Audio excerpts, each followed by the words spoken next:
चलिए, Nernst equation हम लोग देख रहे थे। वीडियो सब कुछ ऑन कर लीजिए अपना। ठीक है, keep your video on.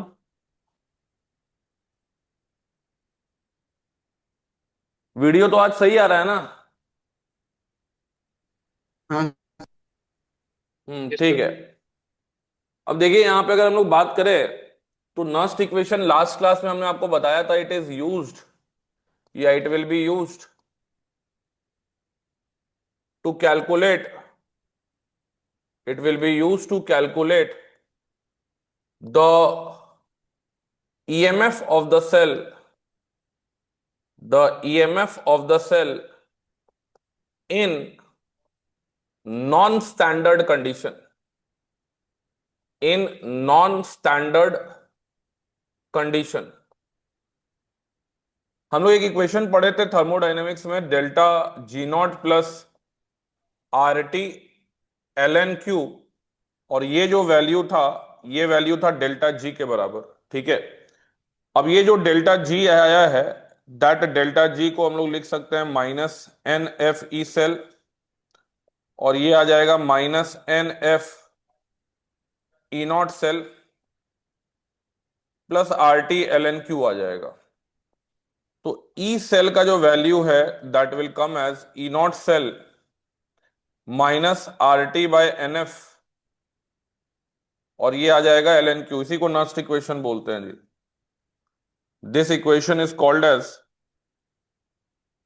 Nernst equation. ठीक है। यहां पे एन जो है ये रिप्रेजेंट कर रहा है number of electrons exchanged, exchanged in the chemical reaction. ठीक है। और यहां पे अगर हम लोग बात करें कि टेम्परेचर अगर आपका हम लोग 298 केल्विन मान के चले, तो एक तो इक्वेशन ये बन जाएगा ई नॉट सेल, अगर इसको बेस 10 में लिख देंगे तो ये आ जाएगा -2.303 R T by N F, और ये आ जाएगा लॉग क्या, लॉग क्यू आ जाएगा। ठीक है। और अगर टेम्परेचर का वैल्यू कितना है, 298 केल्विन है, आर का वैल्यू हम लोग यहाँ पे 8.314 जूल पर केल्विन पकड़ ले, और फराडे कांस्टेंट हम लोग 96500 कूलम हो जाएगा। तो आपका 2.303 आर टी बाय एफ, ये हो जाएगा आपका 0.059। ठीक है।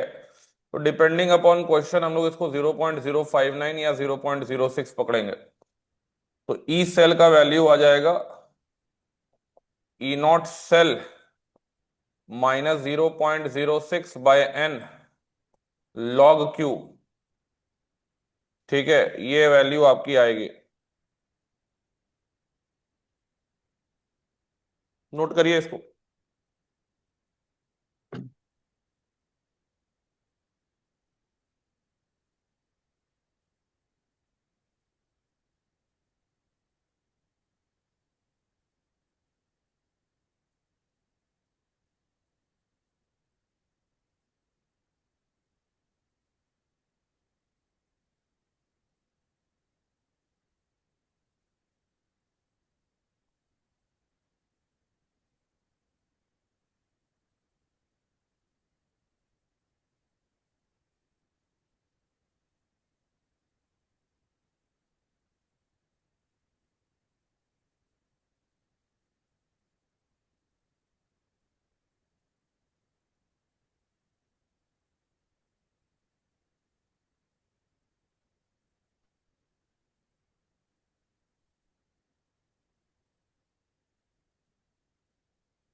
ठीक है, सबका हो गया जी ऑनलाइन में?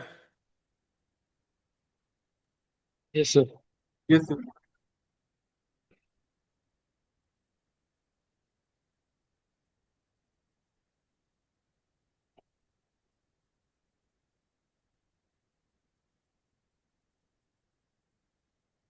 ठीक है, अब देखो जैसे हमारे पास ये गैल्वेनिक सेल है,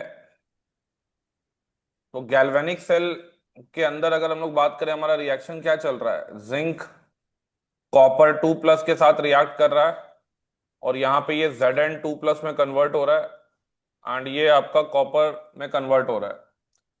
तो इस रिएक्शन में हम लोग को दिख रहा है कि N का वैल्यू 2 है। ठीक है, ये सॉलिड है, ये एक्वस मीडियम है, ये एक्वस मीडियम है, और ये सॉलिड है। तो यहां Q का वैल्यू क्या लिख देंगे हम लोग, concentration of Zn2+ and concentration of copper 2+। ठीक है, तो यहां पे अगर हमको नस्ट इक्वेशन लगाना है तो हम लोग लगाएंगे E cell is equal to E not cell -0.059/2 log Zn2+ का कॉन्सेंट्रेशन बाय कॉपर 2+ का कॉन्सेंट्रेशन। ठीक है, इस तरीके से आप लोग को नस्ट इक्वेशन यहां पे लगाना है। हो सकता है कि हेट्रोजीनियस सिस्टम हो। ठीक है, तो हेट्रोजीनियस सिस्टम में भी हम लोग इसको लगा सकते हैं, कोई दिक्कत नहीं है। जैसे मान लीजिए हमारे पास हाइड्रोजन जो है ये H+ के फॉर्म में है, और इसको हम लोग कपल कर रहे हैं जिंक के साथ। ठीक है, अब ये जिंक के साथ कपल हुआ, जिंक ऑक्सीडाइज कर रहा है, और ये हाइड्रोजन रिड्यूस कर रहा है। ठीक है, अब जाहिर सा बात है ये एक्वस स्टेट में, तो आप इसको एक्वस स्टेट में लिखेंगे, ये सॉलिड है तो सॉलिड में लिखेंगे, ये भी एक्वस स्टेट में। अब इसका प्रेशर आपको लिखना पड़ेगा, तो आप जब इसका Q लिखेंगे तो इसका Q में आपको प्रेशर ऑफ H2 लिखना पड़ेगा। ठीक है, तो प्रेशर ऑफ H2 लिखेंगे, साथ में Zn2+ का कॉन्सेंट्रेशन लिखेंगे, एंड इसको डिवाइड कर देंगे हम लोग H+ का स्क्वायर के साथ। तो यहां पे जो ई सेल का वैल्यू बनेगा that will be E not cell -2.303 RT by N का वैल्यू यहां भी 2 है तो 2F लिख दीजिए आप, और ये लॉग के अंदर का टर्म ये आ जाएगा PH2 इंटू Zn2+ का कॉन्सेंट्रेशन, ठीक है, डिवाइडेड बाय H+ का square. This will be the, तो इस तरीके से भी आप लिख सकते हैं, प्रेशर और कंसंट्रेशन मिला के भी आप लिख सकते हैं।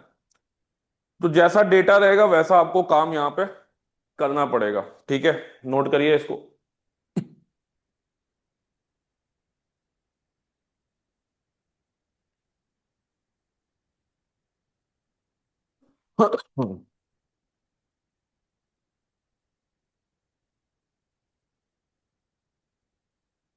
क्या रे यार अजीत, खाना वाना नहीं खाया क्या? बात करेंगे। एक चीज हम लोग यहां पे और देखेंगे कि आपका नस्ट इक्वेशन देखने के बाद हमारे पास एक सेल आता है जिसको हम लोग कॉन्सेंट्रेशन सेल बोलते हैं। ठीक है, कॉन्सेंट्रेशन सेल का मतलब क्या है?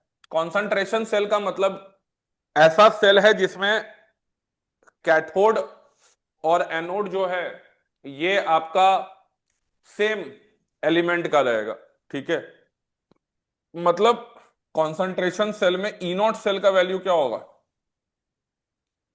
0 हो जाएगा। क्यों 0 हो रहा है? Because cathode and electrode, sorry anode, are of same material, are of same element, are of same element. तो ई नॉट सेल ऐसे केस में 0 हो गया है। लेकिन ई सेल जो है यहां पे, ई सेल जो है ये नॉट इक्वल टू 0 भी हो सकता है, यानी कि ईएमएफ डेवलप क्यों हो रहा है, तो हम लोग बोलेंगे EMF develops due to the concentration difference, due to the concentration difference in the in the cathodic and anodic chamber, in the cathodic and anodic chamber. ठीक है, तो कॉन्सेंट्रेशन सेल जो है, मान लीजिए अगर हम लोग को दिखाना है कॉन्सेंट्रेशन सेल का शॉर्ट हैंड नोटेशन दिखाना है, तो हम ऐसे दिखा सकते हैं, जिंक, जिंक 2+, यहां पे दिखा दिए सॉल्ट ब्रिज, जिंक 2+, और ये फिर आ गया जिंक। तो अगर मुझे ओवरऑल रिएक्शन भी लिखना है तो मैं ऐसे लिख दूंगा, जिंक प्लस जिंक 2+, और ये फॉर्म कर रहा होगा जिंक प्लस जिंक 2+।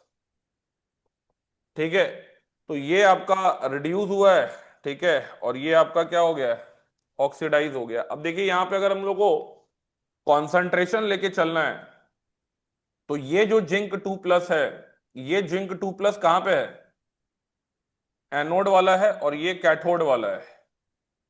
ठीक है, अब एनोड वाला है तो मान लीजिए इसका कॉन्सेंट्रेशन हम C1 पकड़ रहे हैं, C1, और इसका कॉन्सेंट्रेशन या C एनोड पकड़ रहे हैं, और इसका कंसंट्रेशन C कैथोड पकड़ के चल रहा है। ठीक है, तो ये आपका आ जाएगा C एनोड, और ये आ जाएगा आपका C कैथोड। तो इसमें अगर नस्ट इक्वेशन लगाइएगा आप, तो नस्ट इक्वेशन कैसे लगेगा, E cell is equal to 0, ठीक है, minus 0.059/2 log zinc 2+ at anode by zinc 2+, ये हो जाएगा एट कैथोड। तो यहां पे अगर हम ई सेल का वैल्यू एडजस्ट करके लिखें, तो ये 0.059/2 लॉग कॉन्सेंट्रेशन एट कैथोड ऊपर चला जाएगा। ठीक है, कॉन्सेंट्रेशन ऑफ कैथोड डायरेक्ट लिख देते हैं इस तरीके से, divided by concentration of anode. अब यहां पे अगर आप चाहते हैं कि ये कॉन्सेंट्रेशन सेल आपका करंट जनरेट करे, तो करंट जनरेट करने के लिए ई सेल का वैल्यू यहां ग्रेटर देन 0 कब होगा, तो हम लोग बोलेंगे जब कैथोड का कॉन्सेंट्रेशन एनोड के कॉन्सेंट्रेशन से ज्यादा होगा। ठीक है, तो आपका हम लोग बोलेंगे कि cell will be working, cell will be working, इस केस में हम लोग बोलेंगे सेल वर्क करेगा, और सेल इस केस में वर्क करेगा, और ऐसे सेल को हम लोग एक्सॉर्जेनिक सेल बोलेंगे, ऐसे सेल को हम लोग एक्सॉर्जेनिक या स्पॉन्टेनियस सेल भी बोल सकते हैं। तो ये पहला कंडीशन होगा। दूसरा कंडीशन, सेल काम नहीं करेगा लेस देन 0, अगर हमको दिख रहा है कि कैथोड का जो कंपार्टमेंट है उसका कॉन्सेंट्रेशन एनोड के कंपार्टमेंट से कम हो गया है। ठीक है, और ईएमएफ 0 होगा, ठीक है, तो भी काम नहीं करेगा। अगर ये कैथोड जो है और एनोड बराबर हो जाए, ठीक है, तो ये दोनों बराबर होगा तो भी ये काम नहीं करेगा। ये आ जाएगा, ऐसे सेल को हम लोग एंडोर्गोनिक सेल बोलेंगे, एंडोर्गोनिक सेल बोलेंगे। ठीक है, तो इस तरीके से आप देख सकते हैं कि हम लोग कॉन्सेंट्रेशन सेल जो है, जिसमें कि सबसे हाईलाइटिंग पॉइंट है कि यहाँ पे स्टैंडर्ड ईएमएफ 0 है, ठीक है, बट स्टिल ये सेल आपको करंट प्रोड्यूस करके दे रहा है। क्यों करंट प्रोड्यूस करके दे रहा है, क्योंकि हमारा कॉन्सेंट्रेशन जो है वो सेम नहीं है। कैथोड और एनोड में अगर कॉन्सेंट्रेशन सेम ना रहे तो वैसा सेल जो है आपका, वैसा सेल आपको इलेक्ट्रिकल एनर्जी जनरेट करके दे सकता है। कंडीशन क्या होनी चाहिए, कैथोड का कॉन्सेंट्रेशन एनोड के कॉन्सेंट्रेशन से क्या हो, ज्यादा हो। ठीक है, तो अलग अलग टाइप से आप कॉन्सेंट्रेशन सेल बना सकते हैं। ठीक है, इस टाइप का एक कॉन्सेंट्रेशन सेल हमने बनाया, हो सकता है कि आप दूसरे टाइप का कॉन्सेंट्रेशन, हाइड्रोजन को लेके भी कॉन्सेंट्रेशन सेल बना सकते हैं। मान लो हम हाइड्रोजन को लेके कॉन्सेंट्रेशन सेल बना रहे हैं, ये मान लीजिए हमारा सेल नोटेशन हमने दिखा दिया। ठीक है, अब हमने क्या किया, सेल रिएक्शन लिख दिया, H2 प्लस 2H+, और ये फॉर्म कर रहा है H2 प्लस 2H+।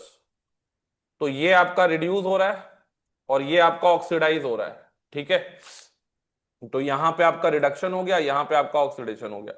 अब फिलहाल मान लो मैं इसको 1 atm मान ले रहा हूं, हाइड्रोजन गैस को क्या मान ले रहा हूं, 1 atm। इसका कॉन्सेंट्रेशन ये एनोड पे है तो इसको एनोड पे मान लेते हैं, इसको कैथोड पे मान लेते हैं। तो ये वाला एनोड वाला है, ठीक है, और ये वाला क्या है, कैथोड वाला है। ई सेल यहां अगर हमको लिखना है तो ई सेल क्या होगा, -0.059 लॉग H प्लस का square at anode by H plus का स्क्वायर एट कैथोड, और 2 से डिवाइड करो क्योंकि 2 इलेक्ट्रॉन का एक्सचेंज है। ये 2 जो है बाहर आ जाएगा, तो 2 बाहर आने के बाद ई सेल का जो वैल्यू आपका बनेगा वो क्या बन रहा होगा, 0.059, माइनस को अंदर लेना आप ले सकते हैं, अंदर अगर हम ले ही ले माइनस को तो ये क्या आ जाएगा, minus log H plus at anode minus minus plus log H plus at क्या आ जाएगा, कैथोड। तो यहां पे जो आपका ई सेल आएगा वो आएगा 0.059 pH eight anode minus pH at cathode, ठीक है। यानी कि ये हाइड्रोजन को लेकर जब आप ये बनाइएगा कॉन्सेंट्रेशन सेल, ये फॉर्मूला बड़ा काम का, एग्जाम में इस पे बहुत न्यूमेरिकल पूछता है, तो डायरेक्ट आप ये फॉर्मूला लगा सकते हैं, pH anode minus pH cathode. अब आप अभी ताजा ताजा आयनिक इक्विलिब्रियम पढ़े हैं, हो सकता है कि मैं यहाँ एनोडिक चैम्बर में क्या रख दूं, कुछ भी रख दूं, सॉल्ट हाइड्रोलिसिस वाला सॉल्ट रख दूं या बफर डाल दूं इसके अंदर, ठीक है। तो आपको करना क्या है, पीएच ऑफ बफर याद रखना है, पीएच ऑफ सॉल्ट जो आप पढ़े थे वो याद रखना है, और उसको डायरेक्ट यहां पे अप्लाई करना है। एनोड का पीएच निकालिए, कैथोड का पीएच निकालिए, तो बहुत अच्छा क्वेश्चन बन जाता है। अलग अलग कंपार्टमेंट में आप कुछ भी डाल सकते हैं, एक में मान लीजिए सॉल्ट डाल दिए, एक में बफर डाल दिए, या एक में वीक एसिड डाल दिए, एक में बफर डाल दिए। तो वो आपको खाली दे रहा है चेक करने के लिए कि आपको पीएच का फॉर्मूला याद है या पीएच का फॉर्मूला याद नहीं है, ठीक है।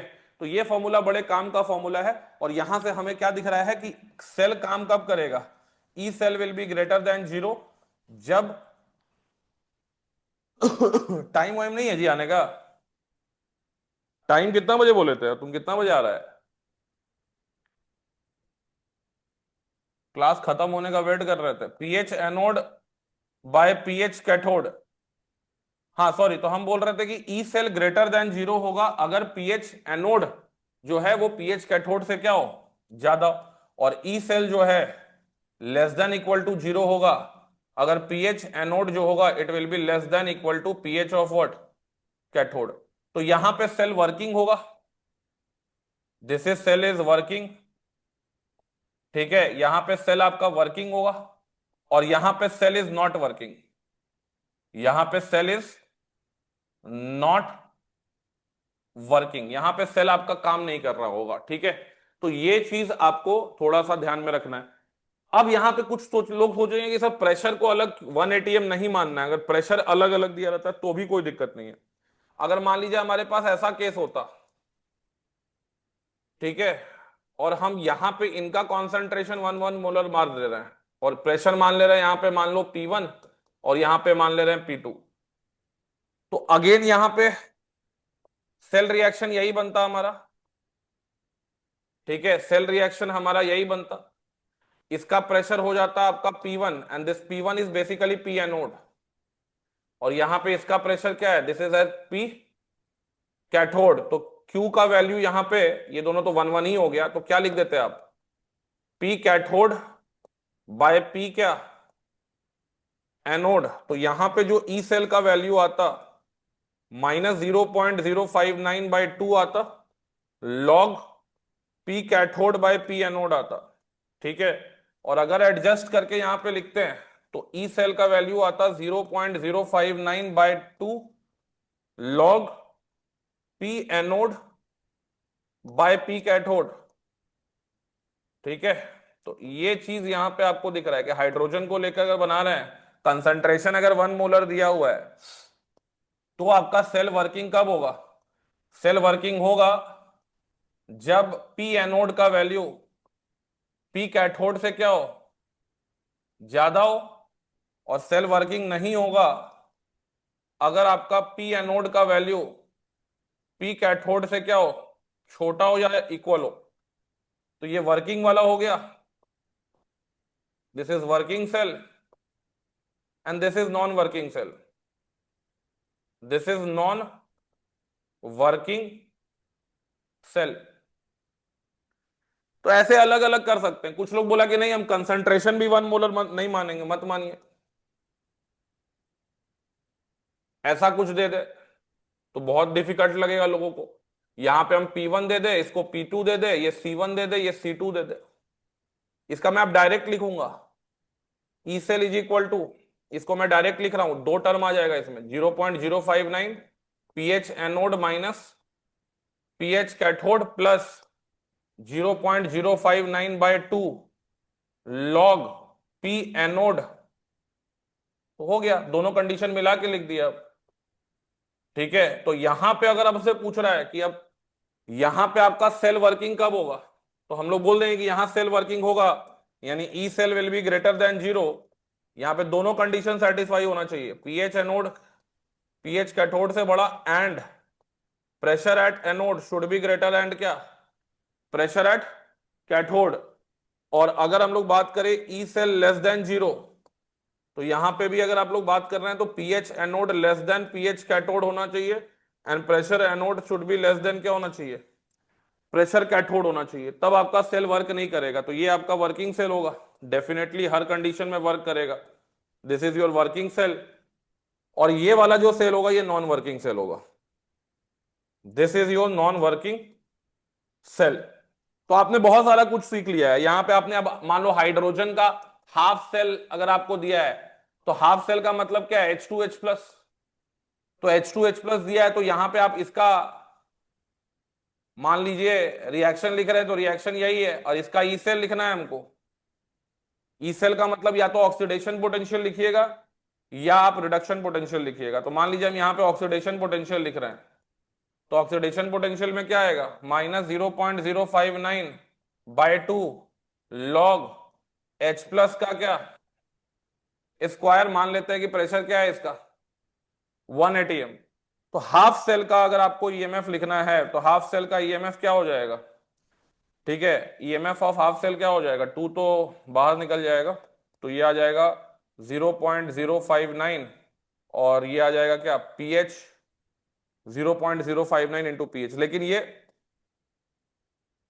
ऑक्सीडेशन पोटेंशियल है of half cell, this is oxidation potential of half cell. ठीक है, तो ये फॉर्मूला भी बड़ा काम का है। रिडक्शन पोटेंशियल जनरली पूछता है एग्जाम में, तो जनरली आप ये वाला फॉर्मूला डायरेक्ट लगा सकते हैं, 0.059 इंटू पीएच। तो ये रिडक्शन पोटेंशियल ऑफ हाइड्रोजन का हाफ सेल है। ठीक है, reduction potential of hydrogen half cell. ठीक है, तो ये फॉर्मूला से आप हाफ सेल का जो पीएच है वो आसानी से निकाल सकते हैं। तो ये कॉन्सेंट्रेशन सेल का आपने अलग अलग वेरिएशन जो है देख लिया है, इसको थोड़ा आप लोग नोट करेंगे पहले।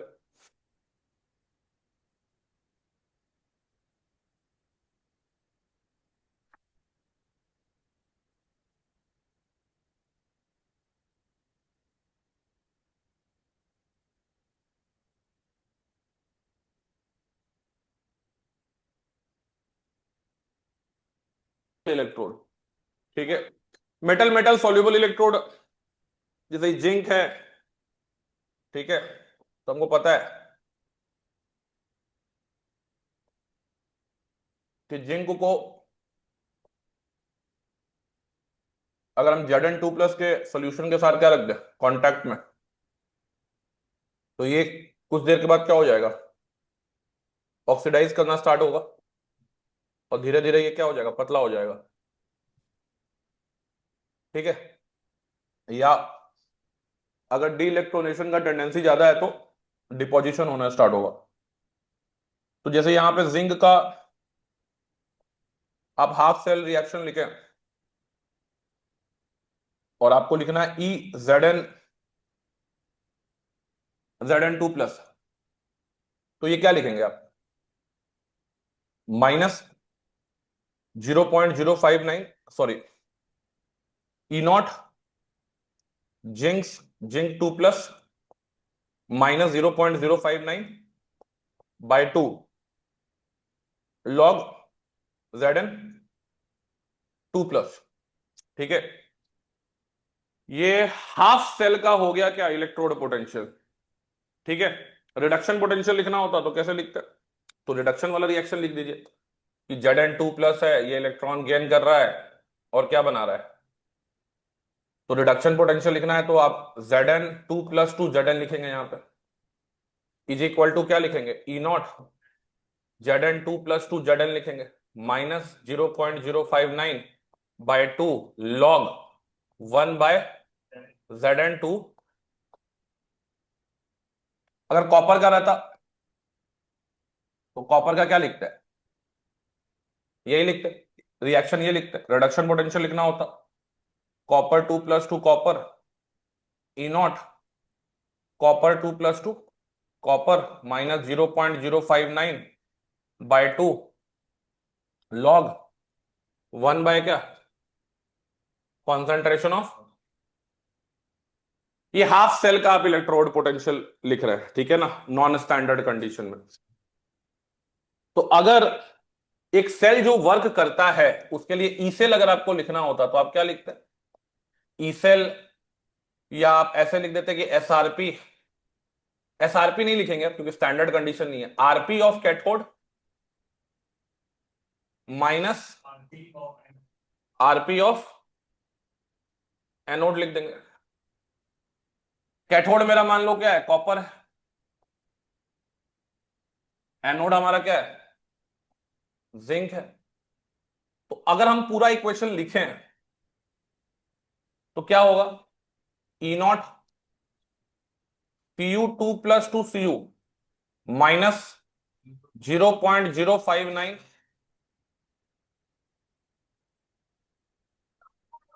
वाह क्या मोबाइल है, गजब।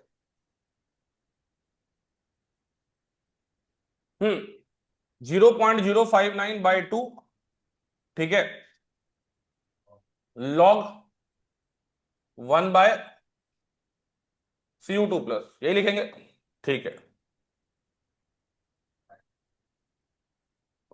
Minus E0 Zn2+2 Zn plus 0.059/2 log 1 अब देखिए यहां पे अगर ये सेल वर्क कर रहा है, तो सेल वर्क कर रहा है तो सेल रिएक्शन क्या है, Zn copper 2+Zn2+ copper. Cell जब काम कर रहा है, सेल काम कर रहा है तो during working of cell, during working of cell, during working of cell आप क्या देख पा रहे हैं कि कंसंट्रेशन Zn2+ का इंक्रीज हो रहा है एंड copper 2+ का कंसंट्रेशन क्या हो रहा है, डिक्रीज हो रहा है। अगर Zn2+ बढ़ रहा है, ठीक है, अगर Zn2+ बढ़ रहा है और copper 2+ क्या हो रहा है, कम हो रहा है, तो मुझे आप ये बताइए कि जो रिडक्शन पोटेंशियल ऑफ एनोड है, ठीक है, अगर हम माइनस लगा के, माइनस कॉमन ही निकाल लेते हैं, इसको माइनस रखते हैं और इसको ये रखते हैं माइनस, ठीक है, तो ये रिडक्शन पोटेंशियल ऑफ एनोड है। Zn2+ बढ़ रहा है, Zn2+ बढ़ रहा है, तो अगर हम बात करें यहां पे कि ये पूरा का पूरा टर्म, पूरा का पूरा टर्म जो है, ठीक है, अगर हम माइनस लगा के लिखते हैं तो ये माइनस हट जाता, तो ये पूरा का पूरा टर्म इंक्रीज होगा, ये पूरा का पूरा टर्म क्या होगा, आप मैथमेटिक्स लगाइए सिंपल से, Zn2+ अगर बढ़ेगा तो ये पूरा का पूरा टर्म, हम माइनस छोड़ के बोल रहे हैं, मतलब ये समय के साथ साथ जैसे सेल वर्क करेगा तो एसआरपी ऑफ एनोड ये बढ़ेगा with time, with time. copper 2+ क्या हो रहा है on the other hand, decrease हो रहा है, copper 2+ क्या हो रहा है, डिक्रीज हो रहा है, तो पूरा का पूरा ये जो एसआरपी ऑफ कैथोड है, ठीक है, ये डिक्रीज होगा with time, very important observation, ठीक है, कि during a discharge of a cell the SRP of cathode decreases and the SRP of cathode what SRP of anode increases and cathode क्या होता है, डिक्रीज होता है, और इक्विलिब्रियम आता है। फिर अगर हम इसको ग्राफिकली भी प्लॉट करना चाहें, बड़ा प्यारा ग्राफ बनता है, ये एसआरपी का ग्राफ है with time.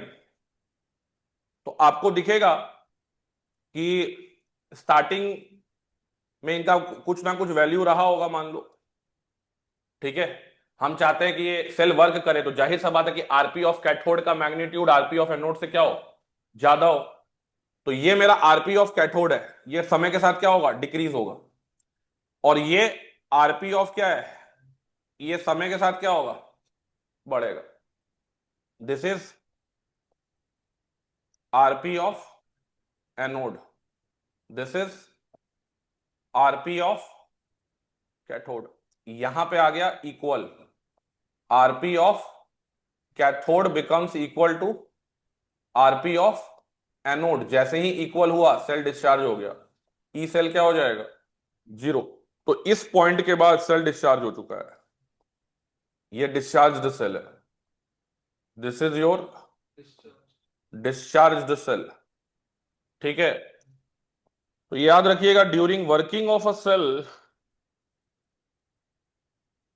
During working of a cell, during working of the cell, reduction potential of cathode decreases with time and reduction potential of anode increases with time, ठीक है। और फाइनली इक्विलिब्रियम पे cell discharge होगा, दोनों बराबर हो जाएगा, ठीक है। नोट करिए इसको, मेटल मेटल सॉल्युबल इलेक्ट्रोड। तो ये electrode potential of half cell है, आप या कह सकते हैं reduction potential of half cell, ठीक है। ये भी आपका reduction potential of half cell represent कर रहा है। वीडियो ऑफ काय कर लेता है रे तुम लोग, खाना वाना खा रहा है क्या।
चलो जी, हो गया सबका।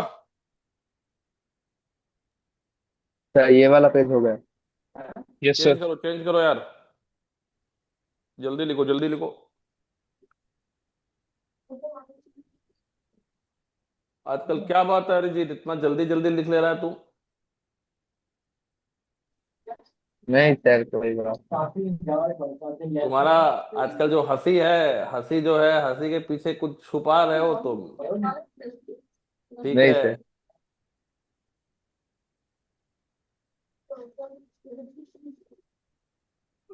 तुम तो एकदम मतलब बात उससे कर रहे हैं तुम, मतलब एकदम गॉसिप चाची हो तुम। नहीं, एकदम ऐसा है, गॉसिप चाची हो तुम भाई, गॉसिप आंटी। नहीं, हेल्थ के लिए अच्छा होता है, लेकिन ज्यादा करना मतलब दूसरों के लिए जानलेवा होता है, खुद के लिए नहीं, दूसरों के लिए।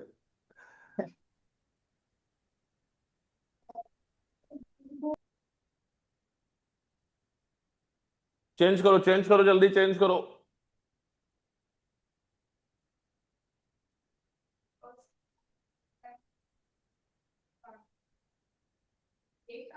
तुम जहां जहां जो जो गॉसिप करती हो सब मेरे पास पहुंच जाता है, सही में। एक एक गॉसिप हम नहीं रिएक्ट करते हैं, जहां जहां तुम जो जो बोलती हो। मनामी ये बोली, हमने ठीक है कोई बात नहीं। एक एक चीज, एक एक चीज, पॉइंट कॉमा भी चेंज नहीं होता है।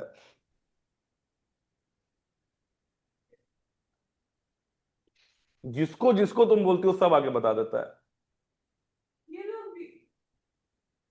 सब कोई, सब कोई बता देता है।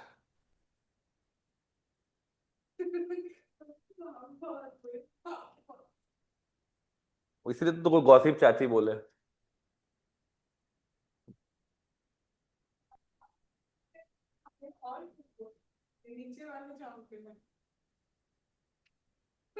गार्ड साहब,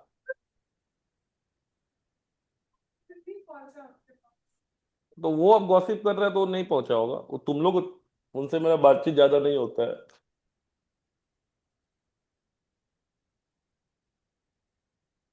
बेचारा परेशान रहता है मेरे से।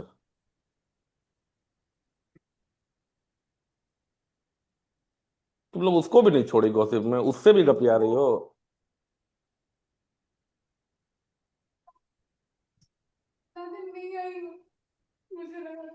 बाप रे, गार्ड भी तुमको मिस कर रहा है, बाप। ए भगवान। मतलब तुम हो गॉसिप आंटी, इसका मतलब यही है। आदमी को, इंडिया का आदमी को कोई एक ठो आदमी चाहिए जिसे वो बतिया सके। ठीक है, कोई काम धंधा नहीं, चाय पी रहे, खैनी बना रहे। और क्या हाल है?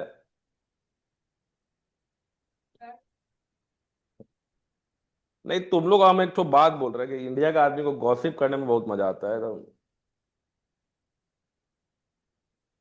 गॉसिप ग्रस्त देश है हम लोग का।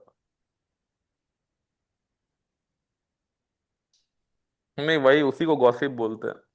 उसी थोड़ा सा नॉर्मल होते होते वो पूरा एकदम फिर डेप्थ में जाता है एकदम।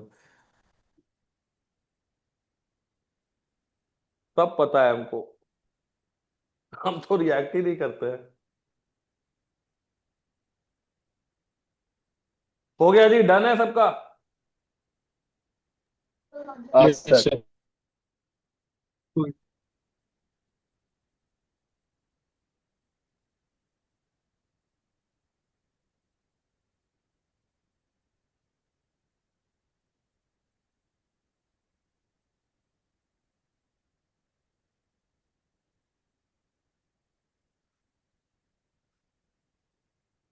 नहीं, नहीं बताया, वही वही बोले, घाट से भी गॉसिपिंग चल रहा है।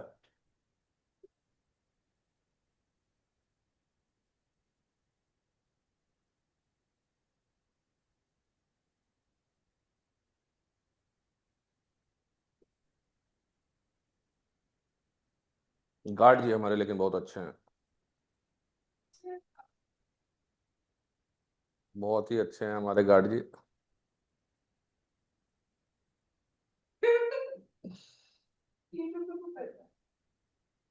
इन लोगों को पता है तो तुमको नहीं पता होगा।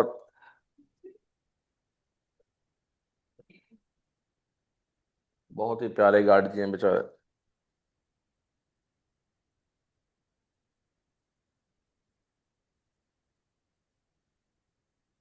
हो गया यार सबका ये वाला। हाँ सर। हाँ सर।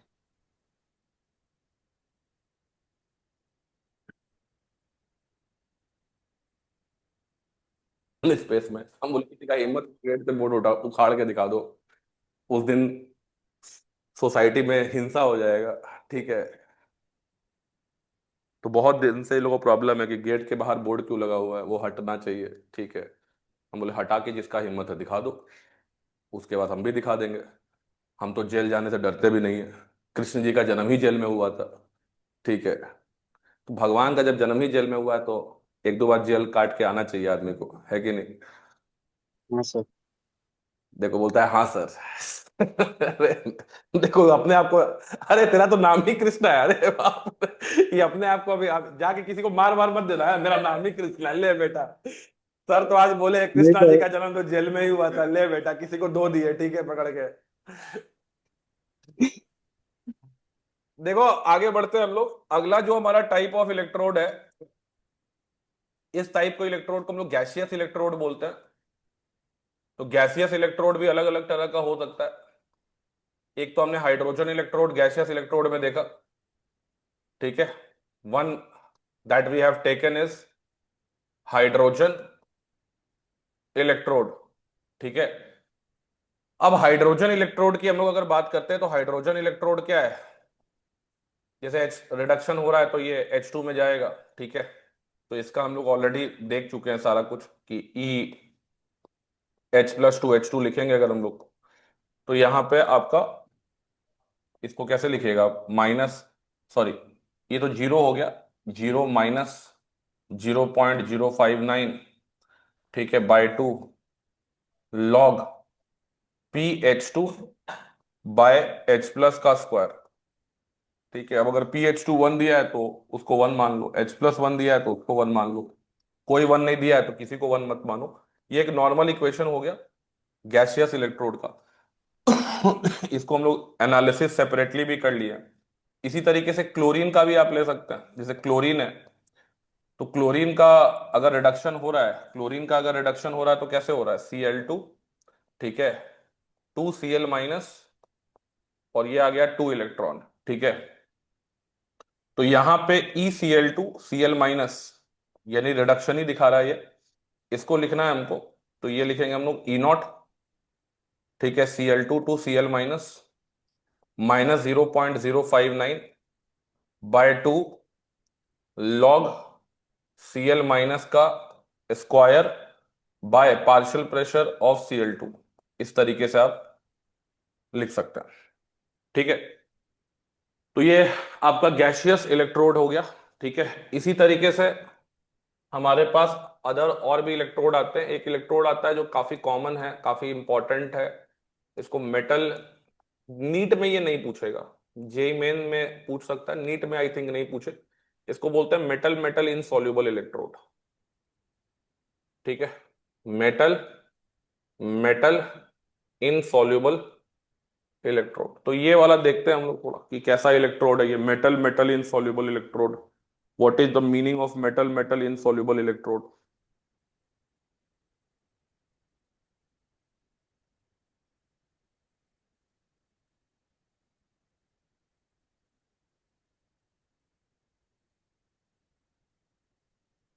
अब देखिए मेटल मेटल इनसॉल्युबल इलेक्ट्रोड को अगर हम लोग बना के देखें तो ऐसा कुछ बनेगा आपका।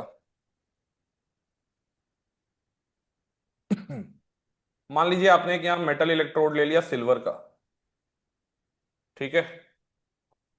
अब सिल्वर अगर नॉर्मली AgNO3 में डिप्ड होता तो इसको आप मेटल मेटल सॉल्युबल बोलते हैं।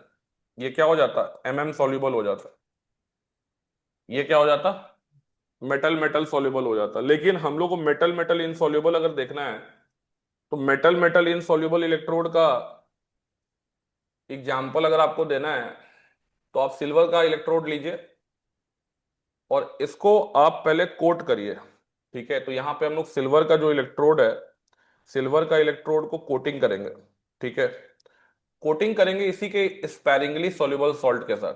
तो ये सिल्वर का इलेक्ट्रोड है और इसको हमने कोट कर दिया है, कोट कर दिया है इसी के स्पैरिंगली सॉल्युबल सॉल्ट के साथ, ठीक है। तो दिस इज आपका AgCl कोटिंग, ठीक है, on silver electrode, on silver electrode. अब जो यहां पे एनायन कॉमन है, ठीक है, Cl-, तो हम लोग सोल्यूशन भी लेंगे जिसमें Cl- हो। तो यानी जो इलेक्ट्रोलिटिक सोल्यूशन होगा उसमें Cl- होना चाहिए, ठीक है। तो HCl नहीं ले रहे हैं क्योंकि हम नहीं चाहते हैं कि H+ का रिडक्शन पहले हो जाए सिल्वर से, ठीक है। तो दो चीजें यहां पे हम लोग को लेना है। इलेक्ट्रोलिटिक सोल्यूशन के अंदर इलेक्ट्रोलाइटिक सॉल्यूशन के अंदर जो आपका अनायन होना चाहिए, anion must be common,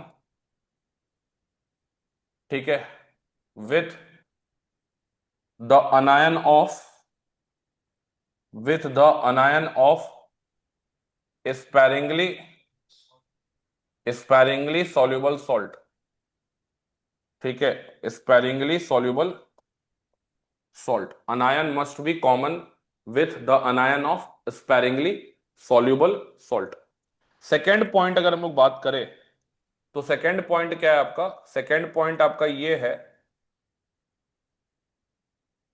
कि आपका जो मेटल है, ठीक है, इसका जो स्टैंडर्ड रिडक्शन पोटेंशियल होना चाहिए, ठीक है, of the cation of electrolyte, of the cation of electrolyte must be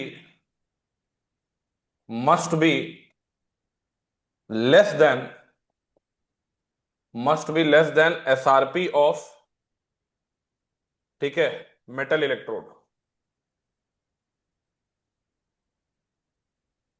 मतलब सिंपल सा बात है, इसमें वैसा कटायन आपको लेना है जो ज्यादा इलेक्ट्रोपॉजिटिव हो सिल्वर से, ठीक है, जो ज्यादा क्या हो, इलेक्ट्रोपॉजिटिव हो सिल्वर से, ठीक है.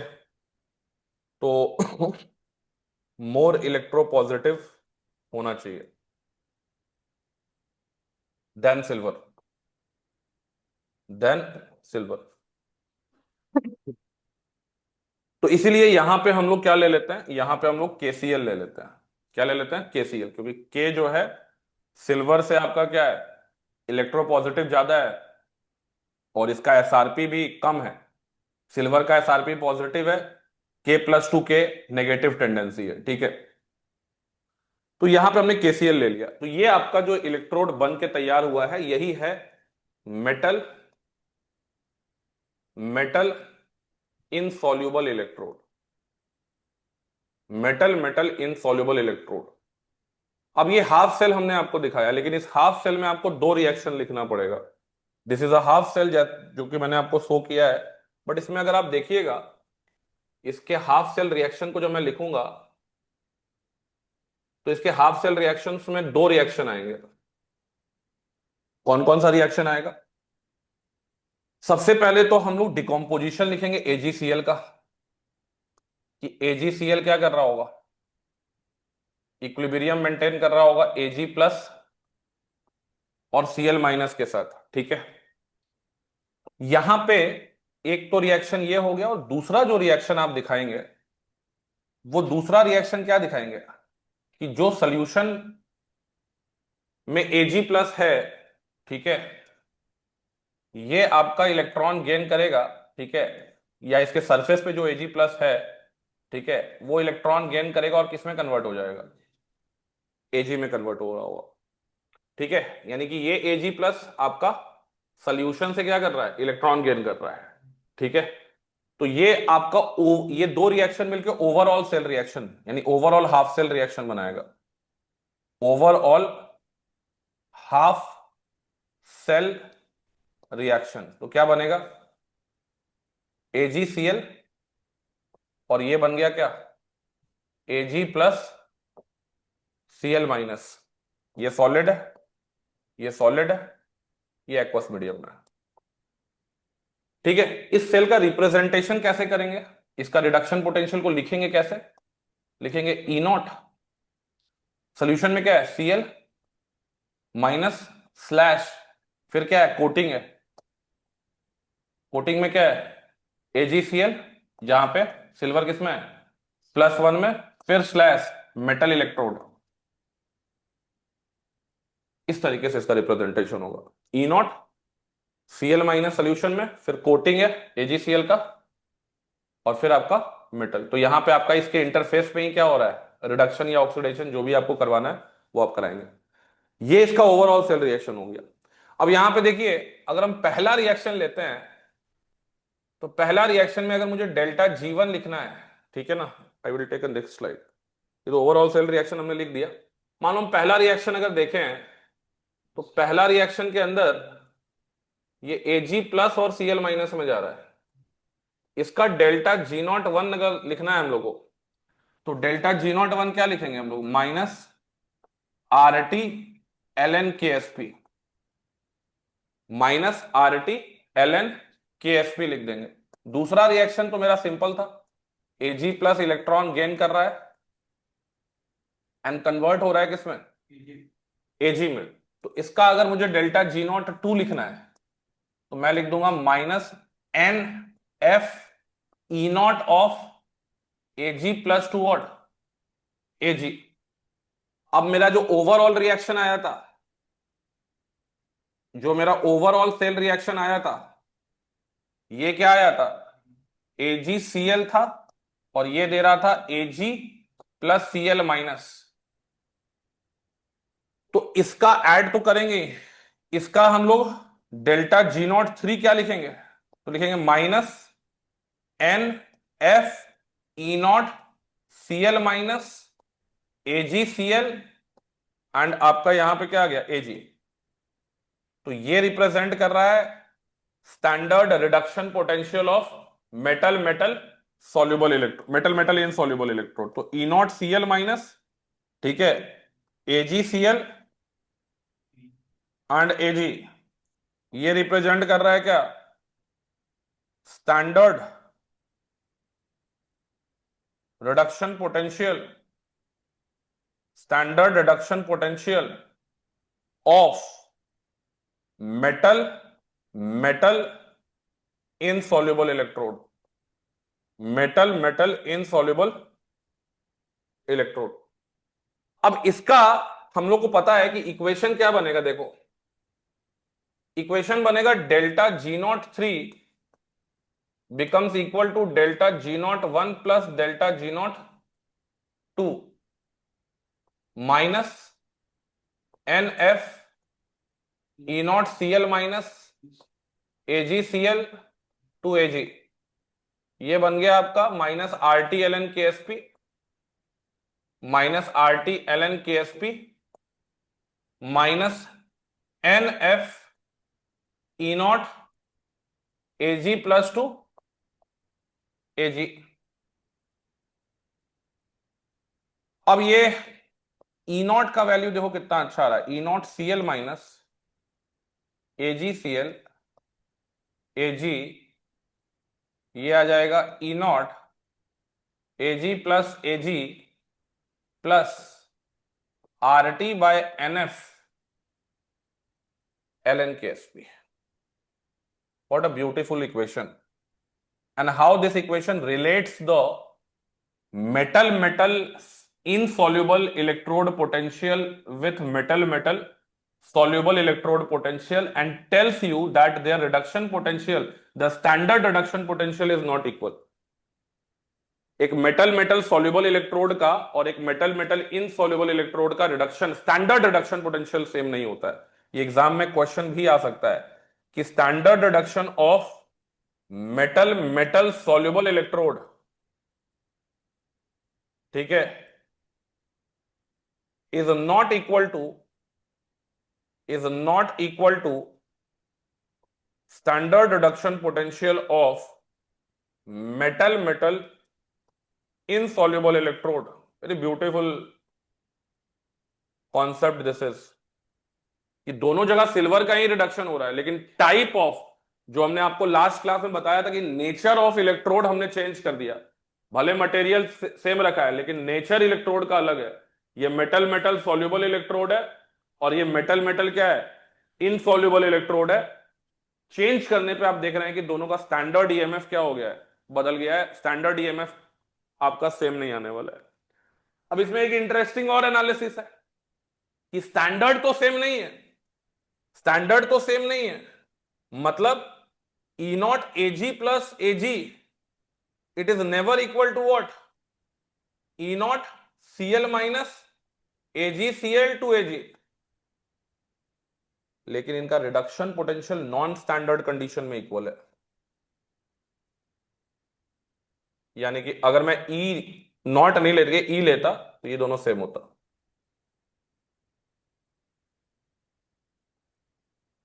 ठीक है, ये नॉट नहीं होगा, sorry.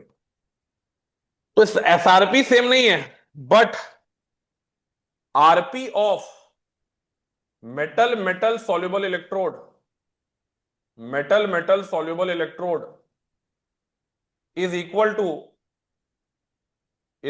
To RP of metal metal insoluble electrode, insoluble electrode. RP इनका सेम हो जाएगा। कैसे, क्या करेंगे कि सेम आ जाएगा? देखिए, आरपी के लिए अगर हम लोग बात करें कि हम लोग को अगर आरपी सेम प्रूफ करना है तो क्या करना पड़ेगा, what we have to do, जिससे ये प्रूव हो जाए कि इनका आरपी क्या है, सेम है। तो आरपी सेम करने के लिए हम लोग को पता क्या है, हम लोग को पता है कि ओवरऑल सेल रिएक्शन क्या था जी, AgCl, Ag बना रहा है और क्या बना रहा है, Cl माइनस बना रहा है। तो अगर मैं यहां पे Q लिखूं तो Q क्या आएगा, ओनली Cl माइनस का कॉन्सेंट्रेशन, ओनली क्या। तो अगर मैं यहां पे इसका नॉन स्टैंडर्ड कंडीशन में लिख रहा हूं तो क्या लिखूंगा, नॉन स्टैंडर्ड कंडीशन हो जाएगा ECl minus AgCl to what, Ag, and it is equal to what, E not Cl minus AgCl to Ag plus, plus बोल रहे minus, minus 0.059 by N, and यहां लिख दिए लॉग Cl माइनस का concentration. अब हमको पता है कि Ag plus into Cl minus का कॉन्सेंट्रेशन KSP के बराबर ले सकते हैं हम लोग। तो Cl माइनस का कॉन्सेंट्रेशन क्या हो जाएगा, KSP बाय Ag प्लस का कॉन्सेंट्रेशन। तो अगर हम यहां पे इसको पुट कर दें E नॉट, अब इसको भी चेंज कर रहे हैं, इसको भी चेंज कर रहे हैं अभी, इसको क्या लिख देंगे हम लोग, E not Ag plus to Ag plus RT by NF ln KSP, ठीक है, जो अभी पिछले स्लाइड में डिराइव किए थे। फिर इस पे आते हैं 0.059, या इसको भी लिख देते हैं ना, माइनस RT बाय NF, और ये आ गया ln, Cl माइनस की जगह लिख देंगे KSP बाय Ag प्लस का कॉन्सेंट्रेशन, ठीक है। तो यही, इसी को हम लोग लिख देते हैं कि ये वाला इक्वेशन में, ये वाला तो एज इट इज कॉमन होगा, चलो एक बार और लिखना पड़ेगा, E not Ag plus to Ag plus RT by NF ln KSP minus RT by NF ln KSP plus RT by NF ln Ag plus, ये कट गया। अब ये जो इक्वेशन आ रहा है Ag प्लस टू Ag, ठीक है, plus RT by NF ln Ag plus, जिसको कि हम लोग क्या मान सकते हैं, हम लोग इसको मान सकते हैं कि E not Ag plus to Ag है, और यहां प्लस की जगह माइनस कर दे अगर, तो ये 1 बाय Ag प्लस हो जाएगा। तो माइनस RT बाय NF, ये ln क्या आ जाएगा, 1 बाय, क्या ये E of Ag plus Ag नहीं है। तो भले इनका SRP सेम नहीं था, लेकिन इनका रिडक्शन पोटेंशियल क्या है, सेम है। बहुत अच्छा, अगर सब्जेक्टिव क्वेश्चन भी थ्योरेटिकल क्वेश्चन नहीं पूछा तो बहुत लोगों का गलत हो जाएगा, ठीक है। तो एसआरपी सेम नहीं है, एसआरपी वाला रिलेशन आपको मालूम चल गया कि एसआरपी वाला रिलेशन कौन सा है, दिस रिलेशन, इस पर डायरेक्ट न्यूमेरिकल आता है, ठीक है। तो ये आपको ध्यान में रखना पड़ेगा, ठीक है। ये वाला पॉइंट इंपॉर्टेंट है, जो कि हमने यहां लिखा है कि एसआरपी इनका सेम नहीं है, लेकिन इनका आरपी जो है वो क्या है, सेम है, जो हमने अगले स्लाइड में प्रूफ किया है। तो ये बड़ा इंपॉर्टेंट आपका इलेक्ट्रोड है, जिसको हम लोग बोलते हैं metal metal insoluble electrode, note करिए। और कहां से लेगा,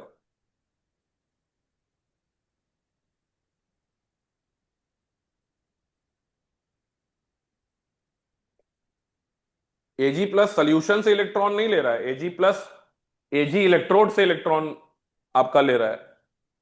ये तो हाफ सेल हमने दिखाया है,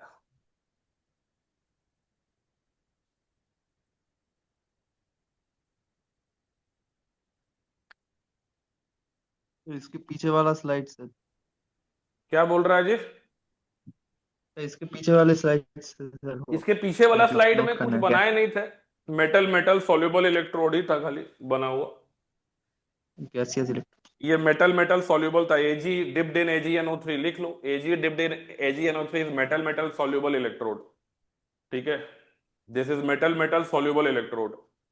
और ये वाला जो है आपका, ये यहां से स्टार्ट हुआ है मेटल मेटल इनसॉल्युबल इलेक्ट्रोड।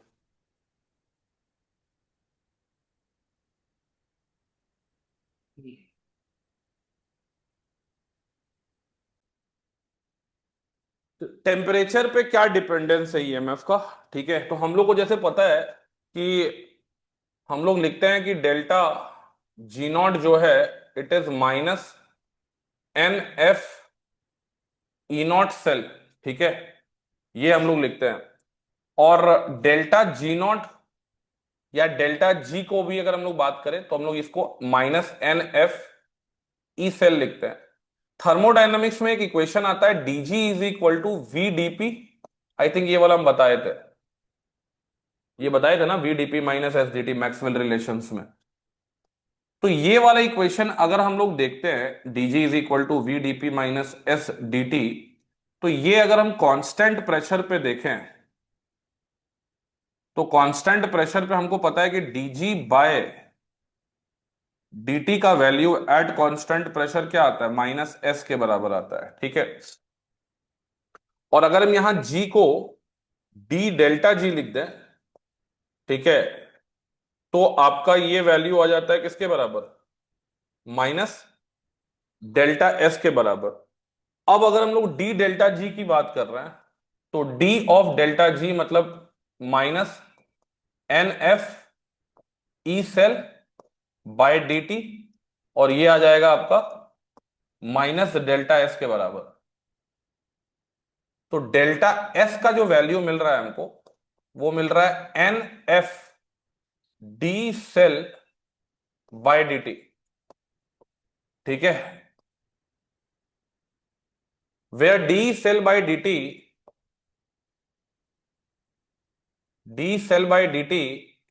ये एक तरह से क्या बता रहा है, ईएमएफ का change with respect to temperature change.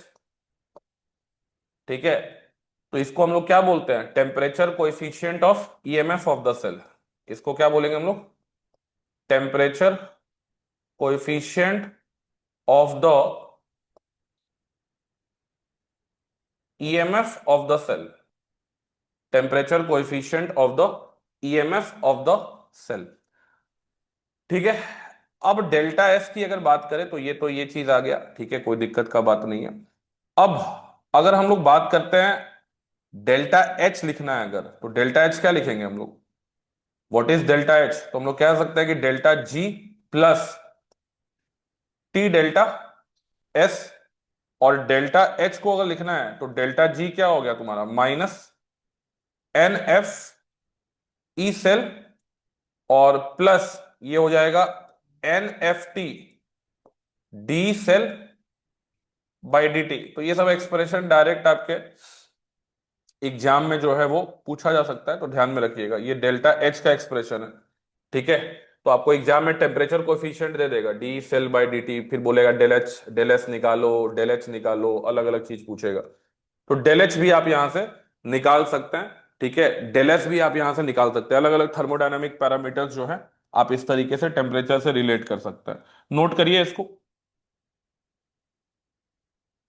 इसको कॉमन लेके अगर लिखना है NF तो कॉमन लेके लिख सकते हैं कि delta H is equal to NF।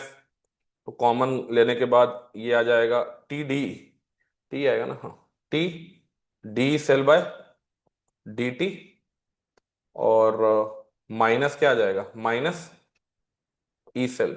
ये टी यहां पे है।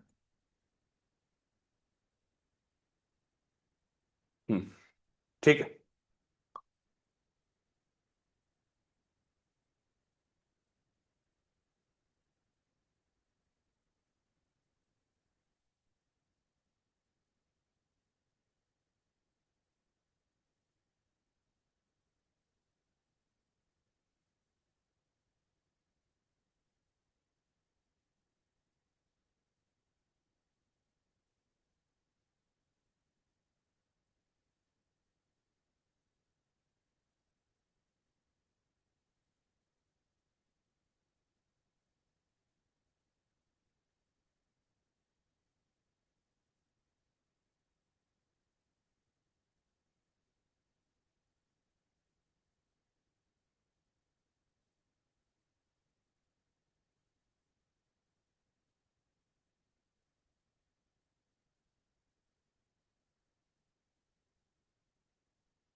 हो गया जी, डन है। यहां से आप डेल्टा सीपी भी निकाल सकते हैं, क्योंकि हम लोग को क्या पता है, हम लोग को पता है कि डेल्टा एच जो होता है, ठीक है, इसको आप क्या लिखते हैं, इसको आप या ऐसे भी हम लोग लिख सकते हैं कि डेल्टा सीपी क्या होगा, तो इसको हम लोग लिख सकते हैं ना, D of delta H by क्या, delta T at constant pressure, ये तो लिख ही सकते हैं हम लोग। और यहां पे अगर हम लोग बात करें कि डेल्टा सीपी जो होगा D by D T, delta H जो होगा, डेल्टा एच को क्या लिख सकते हैं हम लोग, अभी थोड़ा देर पहले लिखे थे, N F T D cell by D T, और क्या था, minus N F E cell, अरे यस और नो।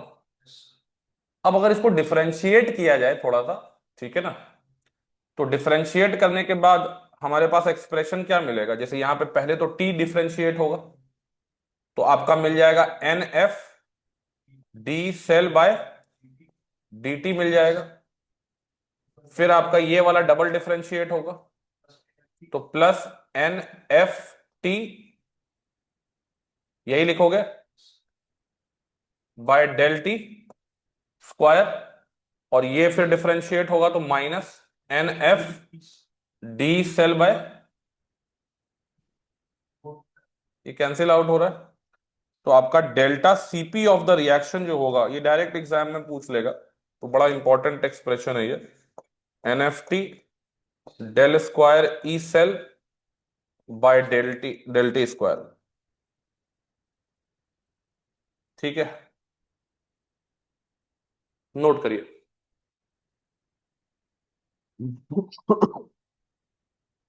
तुम लोग लंच कर लिया है जी ऑनलाइन वालों? नहीं नहीं सर। सर। नहीं सर, कितना टाइम लेगा लंच करने में, I think 20 to 30 minutes is more than enough. Sir नहाना यस भी सर। सर बाकी है। क्या बोल रहा है, तो क्या बोल सर रहा है, नहाना भी सर बाकी है सर। नहाना बाकी है, तो नहाना और खाना दोनों बोला कर सर लो आधा 30 मिनट्स घंटा में, में हो साढ़े जाएगा। तीन से क्लास रिज्यूम होगा, 3:30।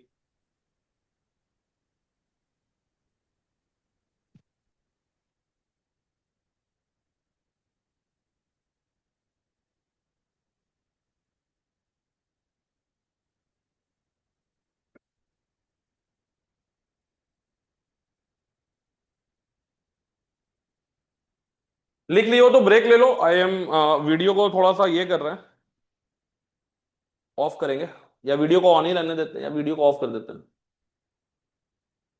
अरे यार ये देते हैं थोड़ा। Electrochemical series is basically, it is basically a it is basically a series, it is basically it is basically a series in which reduction potential of different elements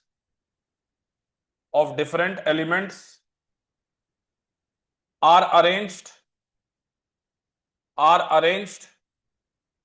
in decreasing order, in decreasing order, ठीक है। अब जाहिर सा बात है कि series में आप देखिएगा तो लिथियम सबसे टॉप पे है, लिथियम क्या है, सबसे टॉप पे है, यानी कि इसका रिडक्शन पोटेंशियल या एसआरपी जो क्या है वो मोस्ट नेगेटिव है, ये क्या है, मोस्ट नेगेटिव है, तो मोस्ट नेगेटिव है इसका मतलब क्या हो गया कि lithium is the best reducing agent of क्या जी, पीरियोडिक टेबल। इससे हमको यह भी पता चल गया कि जो रिड्यूसिंग पावर होता है, reducing power will be more if SRP is less, if SRP is less, ठीक है, लेस मतलब negative is less, negative is less, या आप बोल सकते हैं एसआरपी इज क्या, मोर नेगेटिव, ठीक है, एसआरपी जितना नेगेटिव होगा एसओपी क्या होगा उतना पॉजिटिव होगा। तो अगर खुद का ऑक्सीडाइजिंग टेंडेंसी ज्यादा है तो आप क्या बन सकते हैं, एक बेहतर रिड्यूसिंग एजेंट बोल सकते हैं। तो हम लोग कह सकते हैं कि इसी तरीके से ऑक्सीडाइजिंग पावर जो होगा it will be directly proportional to SRP value. It is directly proportional to what, जिसका एसआरपी पॉजिटिव है, हाई है, ठीक है, पॉजिटिव बोल दिए मतलब उसका टेंडेंसी है खुद क्या करने का, खुद रिड्यूस होने का, तो दूसरे को क्या करेगा, ऑक्सीडाइज करेगा। तो more positive